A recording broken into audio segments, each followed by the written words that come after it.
Buenas noches, jóvenes y señoritas. Vamos a explicar el tema del texto narrativo. Antes de empezar, vamos a ver la parte de producción de textos en la que cada uno de nosotros tenemos que recordar alguna vivencia o situación injusta que hayamos presenciado en algún momento de nuestras vidas. Una vez que yo he recordado esta situación injusta en mi vida, voy a escribirlo en mi cuaderno, ¿ya? Luego, seguido de las siguientes preguntas. ¿Cómo te has sentido en ese momento que has recordado esa situación de injusticia en tu vida? Por ejemplo, tenemos situaciones injustas de quizás no me paguen lo que es justo, de acuerdo a mi trabajo, pero por la situación económica por la que atravieso no me permite renunciar a mi trabajo. También puedo tener otra situación injusta de mi madre me puso un castigo cuando mi otro hermano o hermana fue la que se portó, el que se portó de manera no adecuada, entonces no correcta, y a mí me echaron la culpa, ¿no? Por así decirlo. Es una situación injusta. Y así tenemos varias situaciones injustas en las que todos atravesamos. Y de acuerdo a eso, ustedes van a recordar y pues van a escribir en su cuaderno. Las siguientes preguntas también les van a contestar. ¿Cómo te has sentido en ese momento? ¿Cuál ha sido tu reacción? ¿Cómo has reaccionado? ¿No? ¿Qué sientes después de escribir una vez que han escrito toda esa vivencia de esa situación injusta que han recordado? ¿Crees que aún continúan este tipo de problemas en la sociedad? ¿Será posible erradicarlos? Entonces, nuestra vida está llena de necesidades, expectativas y también no faltan los problemas. Y la escritura, podemos decir, es una muy buena manera, excelente forma de canalizar esas sensaciones de angustia, de soledad, de impotencia. Entonces, al escribir, pues, es una manera de utilizar una forma de sacar todo lo que tengo dentro de mí, ¿no? En el plano de la escritura. Así puedo expresarme de manera libre. Bien, continuando con el tema, vamos a hablar de la tipología textual. Vamos a decir que el texto es un acto comunicativo que van a intervenir todo lo que es los elementos de la comunicación. Habíamos visto que tenemos el emisor, el receptor, el canal, el código, el mensaje, el contexto o la situación en la que se desarrolla este texto comunicativo. Y los textos se clasifican en dos grandes grupos: los textos literarios y los textos no literarios. Los textos narrativos pues pertenecen al tipo de texto literario. Tenemos también una clasificación de los textos. Tenemos los descriptivos, los expositivos, los argumentativos y los narrativos. Vamos a decir que los descriptivos pues obviamente van a describir o dar algunas características, ya sea de una persona, un animal, un objeto. Expositivos pues van a informar en algo relacionado a alguna temática del momento, tal vez una información sobre una cultura, pues van a exponer toda esta información de una manera posible y clara. Los textos argumentativos pues nos dicen que van a tratar de convencer a mi interlocutor, al receptor, mediante eh, razonamiento que ya pueda llegar al público, ¿no? Y los textos narrativos, que es nuestro tema, son aquellos que cuentan una serie de sucesos ordenados en el tiempo. También se puede mostrar o se puede evidenciar que en algún tipo de texto de lo que hemos mencionado puede estar incluido otro tipo de texto. Esto no quiere decir que sea ya un texto híbrido, que todo se mezcla con todo, no, sino que se puede dar este tipo de situación. Vamos a ver cuáles son qué es la narración y cuáles son sus características.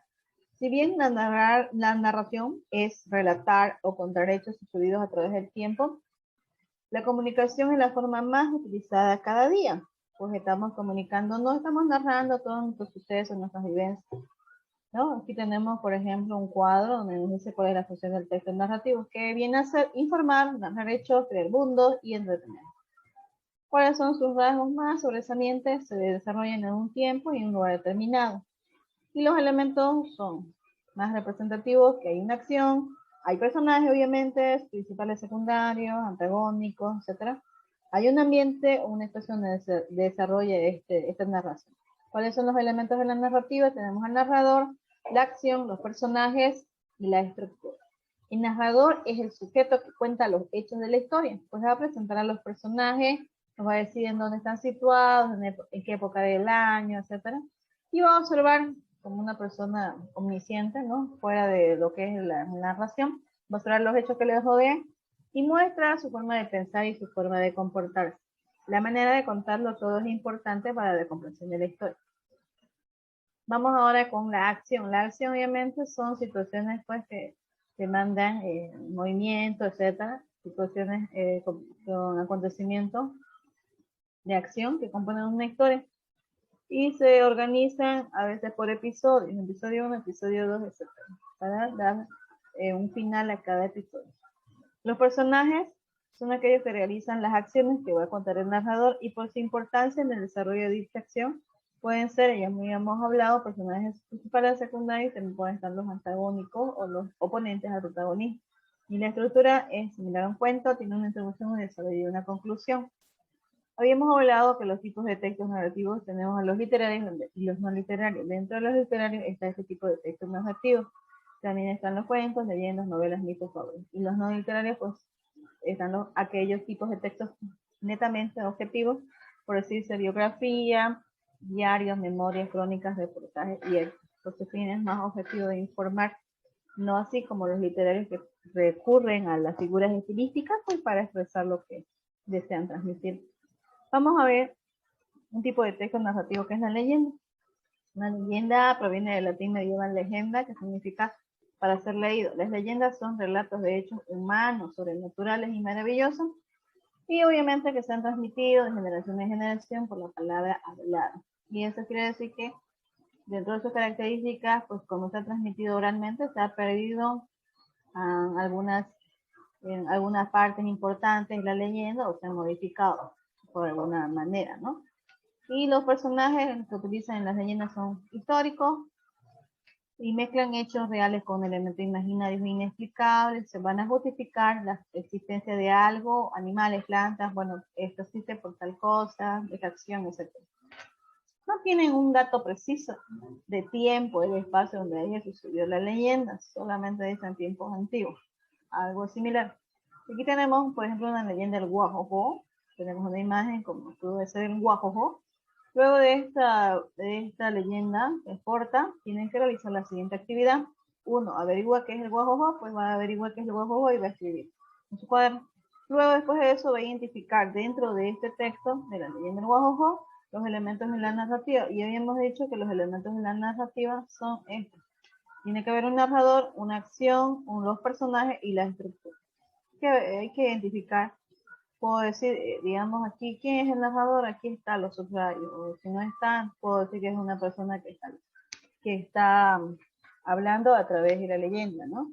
Que no es precisamente el personaje. Después puedo identificar quién es el personaje. Pues obviamente es el Guajojo. Y así. ¿Cuál es su estructura? ¿Dónde empieza el inicio? ¿Dónde está el desarrollo? ¿Y dónde está el cierre? O el final. Después tenemos aquí otras lecturas complementarias. La leyenda del Toro Laguna. Veanlo, es muy bonita. Después tenemos la leyenda de la Cholita Sirena, más aquí, más es típico de estos lugares. Tenemos aquí también, hablamos del mito. Ya hemos hablado de la leyenda, ahora hablamos del mito. El mito tiene su origen en la palabra griega mitos, que significa relato. O sea que es un relato fabuloso de tradición oral, que explica al igual que la leyenda oralmente, pero con acciones de seres sobrenaturales, extraordinarias. Y aquí en los mitos pues involucran a los dioses, a los héroes, personajes fantásticos de la antigüedad.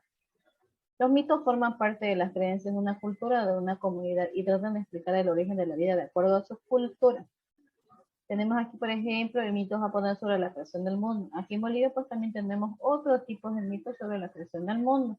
Son cortas, como ustedes lo pueden ver, 2 párrafos únicamente en este caso, el mito japonés. Y tenemos una actividad para realizar, hay que investigar un mito de la cultura de aquí de Bolivia, de nuestro país, y hay que hacer una comparación entre el mito boliviano y el mito japonés sobre la creación del mundo. Lo escriben ese mito en su cuaderno y comparan y dicen qué les pareció uno y el otro. Ahora vamos a ver, ya hemos hablado de la leyenda, del mito, ahora hablamos del cuento. El cuento proviene del latín computus, que significa cuenta, y se refiere a una narración breve, o sea, corta, muy corta, oral o puede ser escrita. Y va a narrar acontecimientos ficticios con pocos personajes. Hay un espacio, un tiempo determinado, y pues su origen no hay un origen determinado, no se sabe exactamente desde cuándo. Y las características son que provienen de una cultura universal a nivel mundial, pues pueden basarse varios cuentos algo similares en algunas regiones de ciertos países. El cuento recrea situaciones de corta extensión, ya lo habíamos dicho, está creado por uno o más autores y es compartida por la vía oral o escrita y se concreta mediante la intervención del narrador. Esto lo vemos en dibujos de Walt Disney cuando habla, ¿no? Otro personaje, o en este caso, perdón, sería el narrador, es que va a relatar este cuento. La estructura del cuento sabemos que tiene un inicio, un desarrollo y desenlace, o un inicio, un nudo y un desenlace. En el inicio, pues nos van a hablar de la etapa inicial de la historia, se presentan los personajes, está la situación, la que va a repercutir en el desarrollo de todo este cuento, luego estaremos el nudo o el desarrollo, y la parte central del relato, la temática en fin, se va a plantear la situación final, y el desenlace, pues obviamente cómo termina. Los tipos de cuentos tenemos cuentos populares, esos se transmiten oralmente, y también tenemos los cuentos literarios. En los tipos de cuentos literarios tenemos a los de ciencia ficción, policíacos, realistas de terror y los microrrelatos. Hoy tenemos un microrrelato y un cuento de Augusto Monterroso. Ya, veámoslo, leanlo, está interesante. Y respecto a esto, ustedes tienen que responder a estas preguntas. 4 preguntas, ¿ya? Y respóndanlo en base a la lectura anterior. También tenemos aquí 2 preguntitas más respecto a eso, sobre este microrrelato y este cuento corto. Responden las preguntas. Y por último tenemos a la novela, ya tenemos leyenda, ya tenemos mito, cuento, ahora la novela. La novela es más extensa que las demás, es bastante larga. Es una narración literaria extensa y tiene un carácter más que todo ficcional y va a contar una secuencia de hechos o eventos. La novela tiene su origen en el género de la epopeya. Esto se inició hace muchos años en la antigüedad y que va a narrar aventuras de héroes clásicos, por ejemplo en la Ilíada, en la Odisea, Homero, que ha pasado por una serie de sucesos para llegar a su país Ítaca. Si no han leído, es muy interesante, léanla. Y también esto se muestra en lo que es la Odisea, en los dibujos caricaturescos, por ejemplo, de Los Simpsons. Ahí nos muestra sobre la Odisea, cómo es que pasó el personaje principal por una serie de eventos para poder llegar a su país o su lugar. En la Edad Media también aparecen relatos ficticios de caballeros andantes. Luego se publica por el año 1605 la novela de Don Quijote de la Mancha, que es bastante extensa, si no han leído, es muy, muy extensa, muy recurrente en figuras literarias. Entonces, esta novela tiene las características que narra acontecimientos reales con ficticios, pero son creíbles. Hay una narración que predomina la descripción del lugar donde están realizándose los hechos o pasando los hechos, diálogo consigo mismo, monólogo y con otros. Y recurre a las figuras literarias, lo hemos dicho. Los personajes tienen personalidades complejas, está escrita en prosa y la narrativa es extensa, también lo habíamos dicho. Tenemos novelas autobiográficas, picarescas, policíacas, históricas, de ciencia ficción, etc. Aquí tenemos algunos fragmentos de novelas. Rastrojos de Juan Vargas Severiche es una novela para jóvenes, relata la vida de Fermín, un niño que descubre el mundo rural. Luego tenemos aquí La pluma de Miguel, de Isabel Mesa de Inchauste, que es una novela fantástica que da vida a los arcángeles del cielo. Aquí tenemos un análisis de un poema, Nacer hombre, de Adela Zamudio. El mismo nombre lo dice, ¿no? Nacer hombre. Hay que leerlo y en base a la lectura pues realizamos estas preguntas, las respuestas. Luego tenemos aquí también otras preguntitas más. Tenemos un poco de la biografía de Adela Zamudio, algo cortito sobre qué hizo ahí en su vida. Y por último tenemos este texto, cerrar la brecha de las desigualdades para lograr la justicia social. Y sobre esto también vamos a desarrollar estas preguntas, ¿no? Son 3 preguntas. Y por último, hay que elaborar un cuento, en la que pues tenemos que tener bien en cuenta que el cuento tiene un inicio, un desarrollo y un desenlace. Hay que realizar ese cuento de acuerdo a los elementos que debe tener un cuento, ¿no? Y por último tenemos acá un fragmento de qué ocurre en el cerebro cuando escribimos, que es muy interesante, leanlo. Con esto hemos terminado la explicación del tema. Muchas gracias.